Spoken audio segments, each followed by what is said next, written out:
Wani bincike ya gano cewa a duk sanda aka zo bikin saukar karatun Alkur'ani mai girma, akan samu ƙarancin maza a cikin masu saukar.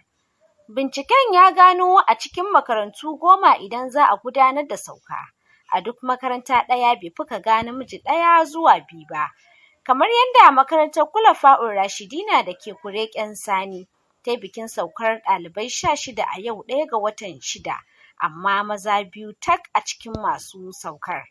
Wannan ƙalubale ne ga maza, ya kamata su mai da hankali wajen zuwa makaranta domin su cike gurbin da suka rasa na ƙarancin mahaddata Alkur'ani da masu tilawa da ake fama da shi.